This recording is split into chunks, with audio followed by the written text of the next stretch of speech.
Hello' friends, স্বাগতম অসম বুৰঞ্জীৰ আন এটা ভিডিঅ'লৈ। আজিৰ ভিডিঅ'টোত আমি অসমৰ শ্ৰীমন্ত শংকৰদেৱৰ জীৱনৰ বিষয়ে আমি অলপ চাওঁ। আহক ফ্ৰেণ্ডছ, ভিডিঅ'টো ষ্টাৰ্ট কৰোঁ। ভিডিঅ'টো ষ্টাৰ্ট কৰাৰ আগত যোনসকলে মোৰ চেনেলটো ছাবস্ক্ৰাইব কৰা নাই, এবাৰ ভিডিঅ'টো ষ্টাৰ্ট হোৱাৰ আগত চেনেলটো ছাবস্ক্ৰাইব কৰি দিয়ক। আহক আমি ভিডিঅ'টো ষ্টাৰ্ট কৰোঁ। শ্ৰীমন্ত শংকৰদেৱৰ জন্ম হৈছিলে 1449 চনত নগাঁৱৰ আলিপুখুৰী বৰদোৱাত তেওঁ জন্ম হৈছিলে।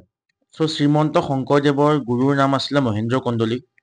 শ্ৰীমন্ত শংকৰদেৱে 19 বছৰতে এখন ডেন্স ড্ৰামা প্ৰডিউচ কৰিছিলে আৰু সেই ডেন্স ড্ৰামাখনৰ নাম আছিলে চিনয়াত্ৰা। আৰু সেই ডেন্স ড্ৰামাখন ইমানেই ধুনীয়া হৈছিলে যে শ্ৰীমন্ত শংকৰদেৱৰ গুৰু মহেন্দ্ৰ কন্দলী আৰু বাকী গুৰুবিলাকেও শ্ৰীমন্ত শংকৰদেৱক বিলিভ কৰিলে যে শ্ৰীমন্ত শংকৰদেৱৰ এটা স্পিৰিচুৱেল আৰু এটা ডিভাইন পাৱাৰ আছে। সেইটো কাৰণে তেওঁ ইমান কম বয়সত 19 বছৰত ইমান ডাঙৰ আৰু ইমান ধুনীয়া ডেন্স ড্ৰামা এখন প্ৰডিউচ কৰিলে। যেতিয়া শংকৰদেৱৰ 21 বছৰ হ'ল 1470 চনত, তেতিয়া শংকৰদেৱৰ চুৰীয়াবাতীৰ লগত বিয়া হ'ল। শংকৰদেৱ আৰু চুৰীয়াবাতীৰ এজনী জীয়েক জন্ম হ'ল, জীয়েকজনীৰ নাম আছিলে মানু। চুৰীয়াবাতীয়ে মানুক জন্ম দিয়াৰ পিছতে চুৰীয়াবাতীৰ মৃত্যু হয়।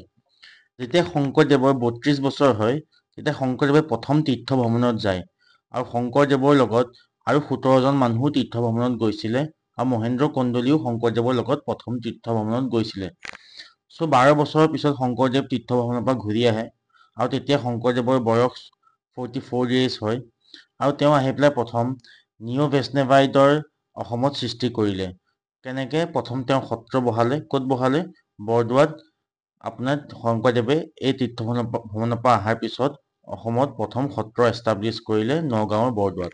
শংকৰদেৱৰ যেতিয়া 54 years হ'ল, তেতিয়া শংকৰদেৱৰ আইতাকে শংকৰদেৱক বহুত জোৰ কৰিলে তেওঁক দ্বিতীয় বিয়া কৰিবৰ কাৰণে।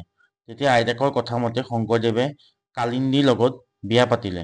1546 চনত শংকৰদেৱৰ লগত তেওঁ ফলোৱাৰ্ছখিনিয়ে নগাঁৱৰ বৰদোৱাৰ পৰা মাইগ্ৰেট কৰে কোচ কিংডমলৈ। কোচ কিংডমৰ বৰপেটাৰ পাটবাউসীত তাহাঁতি নিজৰ ছেটেলমেণ্ট এষ্টাব্লিছ কৰে। কোচ কিংডমৰ ৰজা নৰনাৰায়ণে শংকৰদেৱক বহুত মানিছিলে আৰু নৰনাৰায়ণে মাতিলে শংকৰদেৱ আৰু তেওঁৰ ফলোৱাৰ্ছখিনিক যে আপোনালোকে বৰদোৱাৰ পৰা আমাৰ কোচ কিংডমত আহক, আমি আপোনালোকক ছাপোৰ্ট কৰিম এই ধৰ্মটো প্ৰিচ কৰাত। তেতিয়া শংকৰদেৱ আৰু শংকৰদেৱৰ লগৰ ফলোৱাৰ্ছখিনি নৰনাৰায়ণৰ কথাৰ মতে বৰপেটাৰ পাটবাউসীত আহি পেলাই তাহাঁতি নিজৰ ছেটেলমেণ্ট এষ্টাব্লিছ কৰিলে। শংকৰদেৱে 1550 চনত তেওঁ ছেকেণ্ড তীৰ্থ ভ্ৰমণৰ কাৰণে যায় আৰু এইবাৰ তেওঁৰ লগত 117জন মানুহ তেওঁৰ লগত এই তীৰ্থ ভ্ৰমণত গৈছিলে। যদি আমি আগলৈ আকৌ ঘূৰি যাওঁ, মহাপুৰুষৰ জন্ম কেতিয়া হৈছিলে? 1449 চনত মহাপুৰুষ শ্ৰীমন্ত শংকৰদেৱৰ জন্ম হৈছিলে আৰু এতিয়া 1568ত মহাপুৰুষ শ্ৰীমন্ত শংকৰদেৱে মৃত্যুবৰণ কৰে। তেওঁ মধুপুৰ সত্ৰ কোচবিহাৰত 120 বছৰ কমপ্লিটত 1568ত তেওঁ মৃত্যুৰ সাৱটি লয়। এয়া আছিলে মহাপুৰুষ শ্ৰীমন্ত শংকৰদেৱৰ জীৱনৰ কাহিনী। আমি অসম বুৰঞ্জী চেনেলটোৰ মাধ্যমেৰে আপোনালোকক মহাপুৰুষ শ্ৰীমন্ত শংকৰদেৱৰ জীৱনৰ বিষয়ে কিবা অলপ জনাবলৈ চেষ্টা কৰিলোঁ। যদিহে ভাল পালে চেনেলটো ছাবস্ক্ৰাইব কৰি দিব। লগ পাম আকৌ আপোনালোকক নেক্সট ভিডিঅ'ত। জয় আই অসম।